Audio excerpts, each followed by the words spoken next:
బానిస బ్రతుకులు మనకు వద్దని ప్రముఖ సామాజిక ఉద్యమవేత్త విశారదన్ మహారాజ్ అన్నారు. భువనగిరిలో జరిగిన సర్వాయి పాపన్నగౌడ్ జయంతి కార్యక్రమంలో ఆయన అతిథిగా పాల్గొన్నారు. ఈ సందర్భంగా ఆయన ఉద్వేగపూరితంగా ప్రసంగించారు. వెనకటి రోజులలో యుద్ధాలు ఇప్పుడు అవసరం లేదని మహారాజు స్పష్టం చేశారు.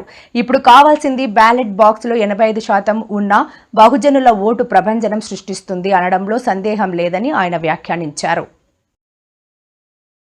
యొక్క వీరుడి కథని మళ్ళీ తెలంగాణ గడ్డ మీద ఉన్న 4 కోట్ల మందికి మనం చెప్పగలిగితే తెలంగాణ గడ్డ మీద మళ్ళీ మన రాజ్యం పునర్నిర్మాణం అవుతుందని ఈ సభా వేదిక మీ అందరికీ తెలియజేస్తాం. కానీ 4 కోట్ల మందికి చెప్పాలి. చెప్పినప్పుడు ఈ 4 కోట్ల మంది ప్రజలకి జ్ఞానం వచ్చి ఆత్మగౌరవం వచ్చి ఆత్మగౌరవంతో మనం అమ్ముడు పోకుండా ఉంటాం. ఆత్మే లేకపోతే మనం అమ్ముడు పోతాం. మనలో ఆత్మ నిర్మాణం కావాలంటే అమరవీరుడి గురించి చెప్పాలి. అమరవీరుడి గురించి చెప్పినప్పుడు మనలో వీరుడు తయారవుతాడు. మనలో వీరుడు తయారైనప్పుడు మనం అమ్ముడు పోం. అమ్ముడు పోనోడికే రాజ్యం వస్తుంది. ఆ అమ్ముడు పోనోడికి రాజ్యం రావాలంటే మన వీరుడి కథ తెలవాలా.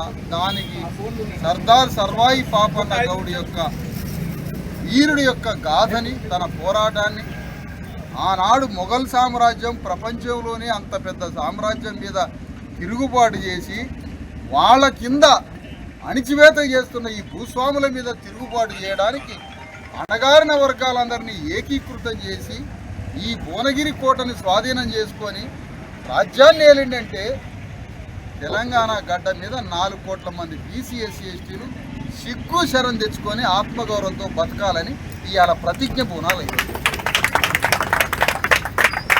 అలాంటి వీరులు ఉన్నారు మనకి.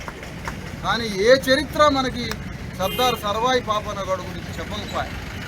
ఏది ఏమైనప్పటికీ ఇక నుంచి తెలంగాణ గడ్డ మీద సమ్మక్క సారలక్కల యొక్క రాజ్యం కోసం పోరాడిన వీరోచిత పోరాటం, పండగ సాయన్న పోరాటం, సర్దార్ సర్వాయి పాపన్న గౌడ్ పోరాటం, ఈ పోరాటాలన్నీ ఈ పోరాటాలన్నింటినీ మరొక్కసారి తెలంగాణ గడ్డ మీద పునరాలోచించి పునర్నిర్మించుకుంటే మనం 4 కోట్ల మంది సర్దార్ సర్వాయి పాపన్న గౌడ్ లాంటి వీరులుగా మనం తయారైనప్పుడు ఇక్కడ 10 మంది ఉన్నా ఒక పాయింట్ అర్థం చేసుకోండి. ఊళ్ళల్లో ఒక మనిషి ఉన్నాడు. ఆ మనిషి క్వార్టర్ సీసాకి 100 రూపాయలకు అమ్ముడు పోతాడు, 500 రూపాయలకు అమ్ముడు పోతాడు, కిలో మాంసానికి అమ్ముడు పోతాడు, రెడ్డి గారు భుజం మీద చేస్తే అమ్ముడు పోతాడు, పలకరిస్తే అమ్ముడు పోతాడు, మందలిస్తే అమ్ముడు పోతాడు.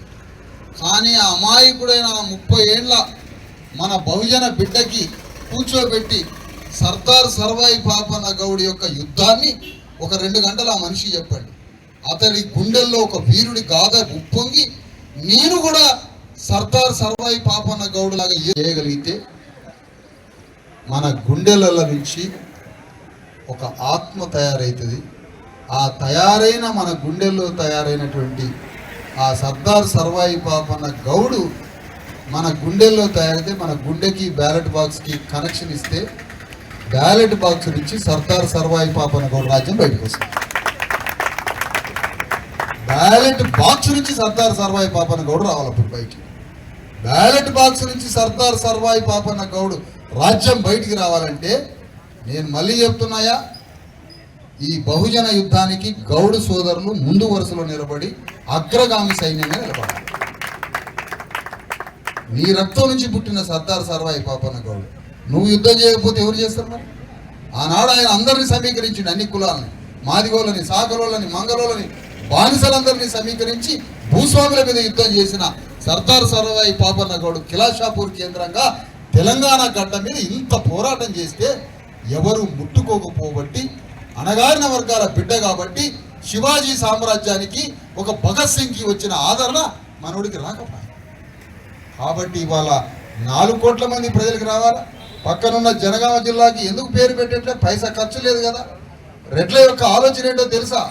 సర్దార్ సర్వాయి పాపన్న గౌడ్ యొక్క పేరుని జనగామ జిల్లాకి ఎందుకు పెట్టట్లే? పైసలు ఖర్చు కావట్లే. కానీ ఎందుకు పెట్టట్లే? ఆయన పేరు పెడితే మళ్ళా ఆయన చరిత్ర బతికితే గౌన్లను తిరుగుబాటు చేసి రాజ్యానికి వస్తారని వాడు పేరు పెట్టాడు. కాబట్టి చరిత్రను సమాధి చేయాలి. కానీ అతి త్వరలో మాట్లాడంగానే మనం రాజపేట పోవాలని చెప్పేసి తన అమూల్యమైన సందేశాన్ని ఇవ్వాలని చెప్పి మనం చేస్తున్నాం.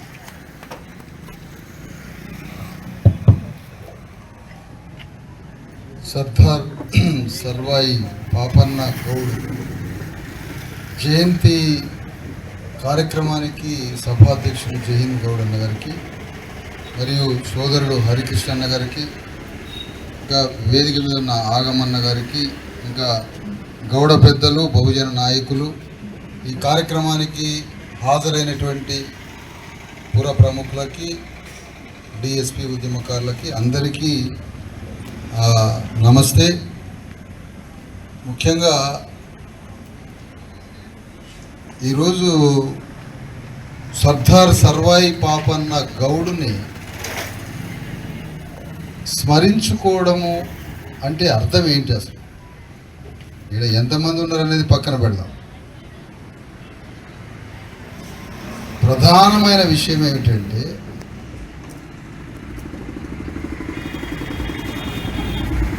చరిత్రని ఎప్పుడంటే అప్పుడు పునర్నిర్మించవచ్చు.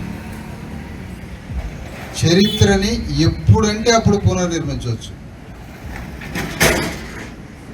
అంత తేలిగ్గా ఈ మాట చెప్తున్నారా అని మీరు అనుకోవచ్చు. చరిత్రని ఎప్పుడంటే అప్పుడు దాన్ని పునర్నిర్మించుకోవచ్చు, కానీ చెప్పేవాడు ఒప్పుకుంటే చరిత్ర పునరావృతం అవుతుంది. ఒక పాపన్న గౌడుని తెలంగాణ గడ్డ మీద 4 కోట్ల మంది బీసీ ఎస్టీలకి చెప్తే